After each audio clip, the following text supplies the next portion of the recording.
Cheyenne Christman here with draw number 20, Elizabeth Snyder. She's a local barrel racer around here. Just introduce yourself, where you're from. I'm Elizabeth Snyder. I live in Meadowlands, Pennsylvania, about like 2 miles from the Meadows racetrack. And this is my horse Peanut, and I just got him today. So we're gonna see how he does. I tried him out. I was 4th in the 1D, so I have high hopes. I see that you are very stylish. What are you wearing? Thank you. It looks beautiful. These jeans are Ariat, the only types of jeans to wear. Love them. And then my tank top, this is my paddocking tank top. And then my necklaces, I don't know where I got them. Earrings, I don't know. I try to, you know, style, because it makes me feel good. Makes you feel good, makes you feel confident, just like, you know, the certain equipment that you wear to make your horse feel good and feel confident. So tell me, what do you use on this horse? What are you gonna try out tonight? So this bit is what his old owner used to run, well, ran him in until I got him, and then this bit I had because my old mare ran in it. And then here's our lovely red and white breast collar. I love it. I haven't ran in this in years. And then if I move him up, his saddle pad is Pro Orthopedic. His saddle's a Martin, and I love that saddle because it keeps my butt deep in it. And then my boots, you can't really see them, but they're Pro. I was gonna say, here, let me move them down so you guys can see these They're boots. Pro Orthopedic too.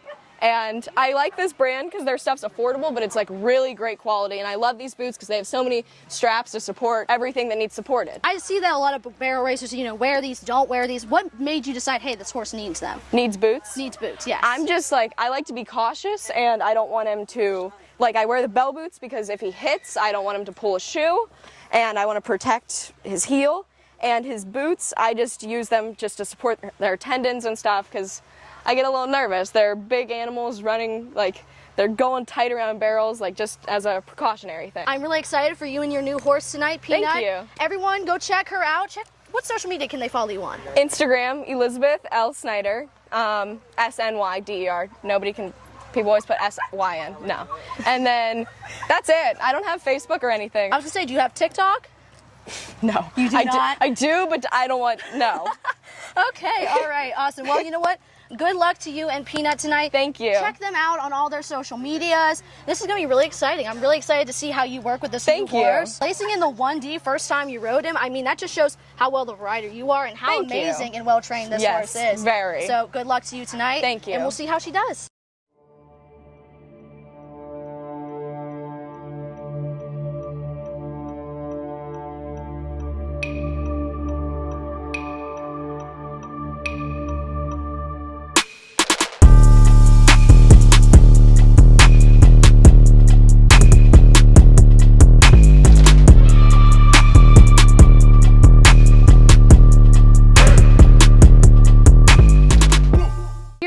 Doing a post-run interview with Elizabeth Snyder. So let's just talk real quick about how your run went. How did you think you did?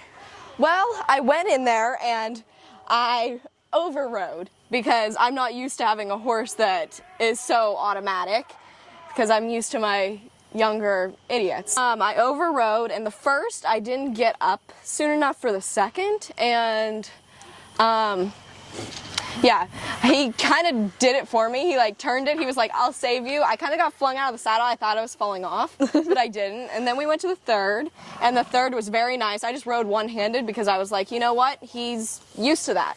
So I did that, and we ran out, and it was a 16.9, which is in the 1D right now. And yeah, maybe if I can get with him, maybe we could, you know, I don't know, win something sometime. Probably not. Seems like right now you got, like, once you learn how to work with him, you guys will be very much an unstoppable team. Yeah, thank you. I like to hope so, because I'm taking him to college with me, so. So what is the difference from this horse compared to the other horses you've had?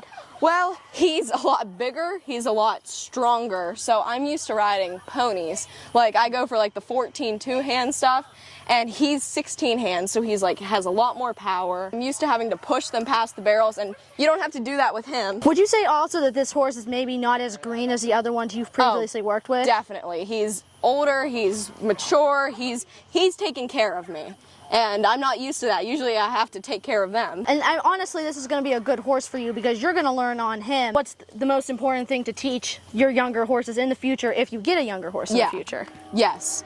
Yeah, I think he's just a big confidence booster, and I really needed that. I'm just glad that I have something that I can get along with and have fun with. You were watching the rider before you, I assume. Yeah. What were you making points or notes of in your head while you were watching that rider run? Well, I do watch the riders before me, and I'm just like, I look at what they're doing, and I'm like, I like try to visualize my run as their run, and I think, oh, so they did this, I want to do this. Like, they pulled, I want to lift, like stuff like that.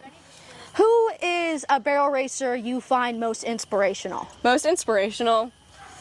I mean, obviously everybody loves Haley Kinsel and stuff. I love Haley Kinsel.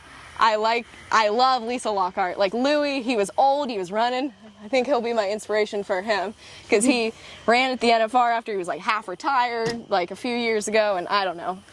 And do you have any local barrel racers that inspire you? Yeah, I do. Beth Popotnik when she runs barrels. She's a big inspiration. She's been my trainer since I was about 8 years old, and she inspires me a lot. She does more roping now, but maybe one day she'll teach me how to rope too. From learning from, you know, your trainer and stuff, what is the most important thing that you have learned from her? Most important thing I've learned from her is think, and that has really applied to other parts of my life. Like, I just need to think things over, visualize things. Like, say I'm at school and I'm doing a test, I need to visualize myself like getting it done. Like, and I'm a very visual person. So, I mean, when I'm paddocking horses, like my favorite horse Louie, I like to, before his race, I like to visualize it, and then I like to, you know, tell his driver before he goes out, like, hey, send him. So nice. I was gonna say, what did you like about your run? What did I like about my run? Yes. Well, that I stayed on. I liked that. I mean, I've never clocked like that in this arena. You've said that you like, you know, how strong he is and how powerful he is, how big he is. What's another thing you like about this new horse, Peanut? Well, he's nice to my old horse, Elvis. I have Elvis. He's 28 years old. He can barely walk. My last horse, he beat him up, and I just hate to see Elvis get tortured. And this guy's old, Elvis is old. They get each other, and they're both geldings, and I'm just glad that they can get along in the field and stuff and just make Elvis's last years enjoyable. So let's talk about Elvis a little bit. Was that your first horse that you've ever really truly learned how to ride on? Yeah, I had a pony before him, but that pony, as most kids' ponies are, was really bad. And I got Elvis, and he taught me everything I know. He was an old rope horse, and we bought him for $500, and he was the best horse I'll ever own. What are the things that maybe you wish you could have improved on with your younger horses that you were training that you ended up just not getting along with? I'm not patient enough. Not patient enough. No. I mean, I just want stuff done now, and you can't do that. Like, I've had Harley. I just sold Harley today, and I've had her since she was 6. She's 10 now, and I mean, I was trying to finish her and stuff, and I could just never really get along with her, so she wasn't finished in my style. So I would prefer something like in my style. And then my last one, he was just a little bit too like off his rocker. He had a late start at life and all that stuff. So I like something with a good mind. So what is your style horse? Do you like a push style horse where you keep kicking them and they just go? Or do you like more of like a free runner that kind of just does what he needs to do on his own? I like more of a free runner. And, well, he's pretty automatic, so he's just like point and kick, and I love that. I mean, who wouldn't love that? But, I mean, Harley, she was push style, and I'm just not aggressive enough to keep pushing her. So I noticed that you have poultice on this horse. What makes you put poultice on them after the barrel races? Well, their legs are pounding the ground, they're trying their hardest. It reduces inflammation. I don't want them to, like, sustain any injuries and stuff. You just want to keep your horses sound. What is your like ritual after a barrel race? Go home and I feed them. I usually don't feed before I run because, I mean, racehorses, you think, you're like, oh yeah, you don't feed them like, say they're racing in the first race at noon, you don't feed them lunch at noon, like stuff like that. So, I mean, when I go home, I'll feed him, and then they get turned out for the night in the summertime. So he'll go out for the night and get to hang out with old Elvis, and then in the morning he'll come in and I'll spray some more liniment on him and feed him, and they'll be in for the day with his fan. He'll be happy. So where did Elizabeth end up placing up? Did she place in the 1D or did she fall through the cracks? Well, I am here to read to you the unofficial results from that barrel race, which was on Tuesday, July 27th of 2021. First division first place goes to Brianna McKay on Rare and Fabulous with a time of 16.479. Second place first division goes to Jessica Hopkins on Jessie with a time of 16.559. Third place first division goes to Sydney Hutton on Dandy's French Lady with a time of 16.574.